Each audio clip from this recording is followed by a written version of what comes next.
students. Right. George Robb wrote a letter to President Young, and we actually have it on an exhibit here, in which Robb was very clear in full support of this college accepting Japanese-American students. Well, that would certainly indicate something. To receive an education. In your research in general, have you found what the attitude would be to what were very heroic fighters in World War I, but they would have to serve together, obviously. What are some of the historical perspectives on that? I know when they returned, they were not treated with any kind of, hip, hip, hurrah type of thing. But as far as the treatment during service, during the war, what would a general sense of it be, maybe? Really, the only thing that I can say about that is one thing we've noticed when we're doing this research is a lot of the newspaper articles when they're overseas, writing to their parents or writing to family, whatever, were really only published by a handful of newspapers that were central to African Americans. So, one of them is The Country Life, a small, not very many articles published, really situated in the Midwest and the South. So we don't have the big national chains that are picking up heroic stories. Right. Or any notion of any awards they might be given. So that's a big shocker, especially when you're really trying to find some names that should be big and you can't find anything. Yeah, I can absolutely understand that. Now, to follow up on that, in the early 1920s, there's a governmental official, high commander, that basically makes very clear that particularly African American service, really wasn't warranted, and they shouldn't be getting awards and right. so on. I mean, we would, in today's light, probably call that very extremely racist, and that's part of the premise of what we're doing, because we're not only looking at African Americans. There's right. 5 groups we're looking at. African Americans are the first group because they were in segregated units. Right. So their records are easier to obtain as individual units. Mm-hmm. But we're also looking then at Asian Americans, Hispanic Americans, Jewish Americans, and for the first time, Native Americans. Because Native Americans don't become full citizens until 1924. But they served in the war under their own nation status. So we're also picking them up at this time also. So we sort of have a holistic, systematic review of those all 5 groups.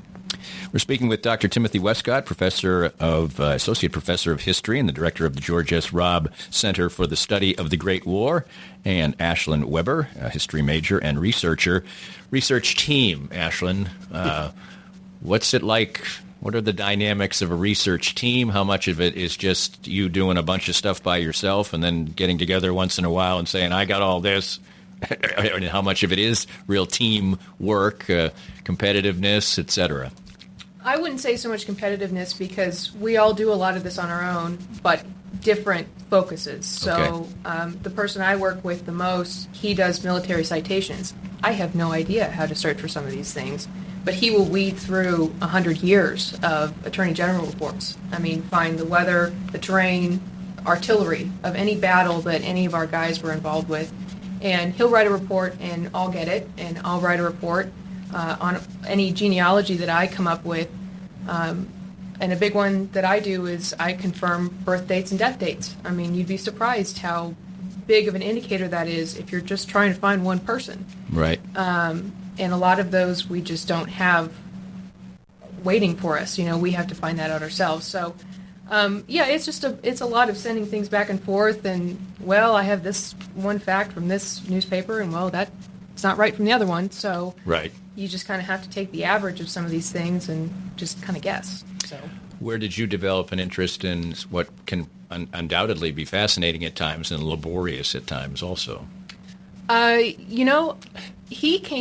Westcott came to me about this project a couple months ago. It was a while ago, and just kind of gave me a general idea of what he was thinking about doing with this project. And I really had no idea how to start. We had a list of names, African American specifically, and we had maybe some of their ranks, maybe some of their Army service numbers, but we had nothing else. So, from somebody who has no classical training, as you would say, doing genealogy or any this kind of thing, we really had to play it by ear and just try to regulate some of it. The reports that we write are in specific order. So we're really just trying to do it our best in making things clear for people that come after us or people that read it. So. Right. Give me what's an aha moment like for you? I mean, and is that something that sort of gets you through the day, kind of? Instead, there must be a lot of times where you go an hour or 2 hours and you're getting nothing. For me personally, whenever I write a narrative, it'll take me a couple hours if I do it in one sitting. So maybe 5 or 6 hours for one person if the hits are rolling. If I'm finding things that are really working and really match up with each other. We don't want to put anything on a report like a death day unless we have 2 or 3 sources that can corroborate it. So just confirming that over and over and over again and making sure we back up those sources, keep them on one big database. It gets a little tiring, especially, to be honest, if we have somebody that was killed in action. When we look at those reports and we get whatever we get from the National Archives, a lot of those have to do with burial dates and coroner's reports. So that can really get you down from time to time just because you're reading this almost as a story once you kind of figure it out, and you get to the end and it's depressing, Right. We have nothing else. That's it. So, yeah, I think the big aha moment is when we can kind of build an entire life, right, and really fill in some great spots. Because I can send it to Doc and say, "Well, look, we traced him, so we have him somewhere, but we don't there's have nothing else you can do." Right.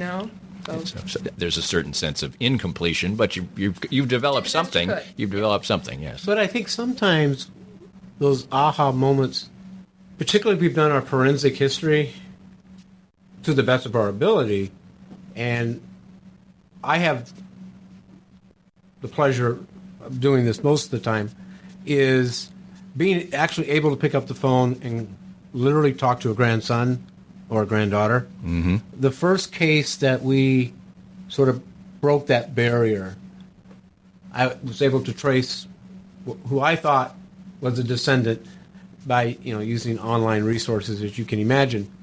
And I left a message. 30 minutes later, I get this phone call back from this woman, and I told her who I was, what the project was, and I've shared with the other 2 students also that for 2 or 3 minutes, all it was weeping, because the family for 10 years has been trying to do this same type of project on their own. Right. And 2 or 3 weeks later, we receive documents that the family has. And that's one of the things that, in our case, we're always looking for. And one reason for outreach is not only to inform them of the project, because I think it is my duty to do that. As a Marine, I would want someone to come to my descendants or my parents or my brother or sister to say something. So I think that's important, and we all feel the same way. We have to do our best to trace descendants.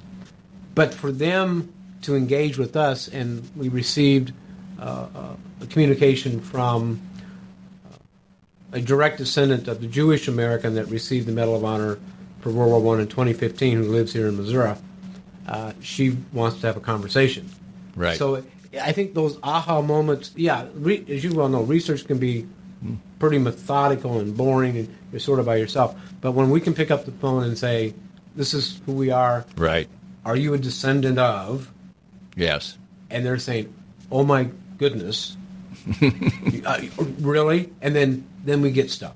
Right. I think those are what we like, because most of the time what we get, which we cannot find necessarily, are the photographs. Right. The family has those rare photographs, particularly for enlisted. Officers aren't as difficult sometimes to find. Right. It's those privates, those lance corporals, PFCs, corporal sergeants, that become more difficult. Because, one of the things we've noticed, particularly where we are now in the African American perspective, is life when they came home was not easy. Right. Certainly. I mean, we're all sort of in the historical profession, and we have 2 cases right now, 2 service members that we are struggling with as how much of their life narrative post World War I do we put up online, because it's not really good. Right. Are we right? Is it serving the greater purpose, right, or is it it had nothing to do with their service, but we want to tell the whole narrative. We need to tell the whole story, because between 1918, November 1918, when the war ended, and December 1925, so basically 7 years, 460,000 American servicemen died that came home from the war. Wow. And a lot of that would be to what we would consider today PTSD, suicide, sexually transmitted diseases. I mean, that's an astonishing number. And unfortunately, we're finding some of those cases. Maybe just untreated, reactions to mustard gas and things like that. Gas poisoning. Right. We had, one guy, basically shot in the back of an alley somewhere. So life was very, very difficult. And that's part of maybe the bummer part of this in this sense. But then the next guy comes around and has a phenomenal life, remains in the Army for 20-some years, and has a great career. So it's that balancing of that. One more before I get to the bill itself. Sure. Now down the road, you are trying to glean all this information, but eventually the purpose of it is to see if these people's careers rise to the level of giving them a Medal of Honor or some other distinguished award. Is there a reasonably cut and dried set of standards that they're to do that, so it's not going to be in any way arbitrary? I could just see a scenario where the family's all excited, they've got all this information now, and then it's like, well, it didn't make the cut, and now they're angry. So it is pretty specific as to what somebody should have achieved and such to be a Medal of Honor winner. Yes, and part of a member of the task force is a historian that writes on the Medal of Honor. Dr. Dwight Mears from the West Coast. And we have to meet the current standards for a Medal of Honor. So we have a template that has been designed, and that's what sort of Ashton was referring to. Part of that template, and that's what Josh Rudy is responsible for, is longitude, latitude, weather, wind direction, map. We have to learn the map of the battlefield almost day by day or hour by hour or minute by minute on this application. What will eventually happen is we believe, the task force and the research team, we will probably, between the 5 groups of research, have about 125 to 150 individuals that we will have researched. More than likely, a couple dozen of those in our case, we believe will go to a review board made up of historians and genealogists and some of us, some members of the task force. That group will then be the ones that will actually make a formal, quote-unquote, recommendation to the appropriate secretary. More than likely, in our case, it'll more be likely to be the Secretary of the Army. Okay. Most of these are Army. But we are prepared by the legislation, the Secretary of the Army or the Secretary of the Navy, because there wasn't an Air Force at the time, other than an Army Corps. Army Air Corps, yeah. And then the Marine Corps falls under the Navy. So we only have 2 secretaries we have to necessarily worry about. And then, so we will have done our job.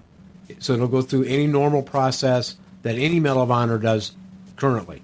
It goes to the DOD, goes to the appropriate secretary, and it moves up through the chain of command up to the President of the United States. More of Danny's Reasonably Irreverent podcast after this. Before you spend your time and money going after an MBA, ask yourself why. Is it so you can tell people you got your MBA? So you can add a line to your CV? So you can call it a CV instead of a resume? Truth is, any MBA will do that. On the other hand, if your goal is to learn how to successfully manage and grow a business with real-world insights from experienced professionals, well, consider getting your MBA from Park University. Our low student-to-teacher ratio gives you personalized attention, and our face-to-face and online classes offered in 8-week terms are designed with working professionals like you in mind. No wonder the Kansas City Business Journal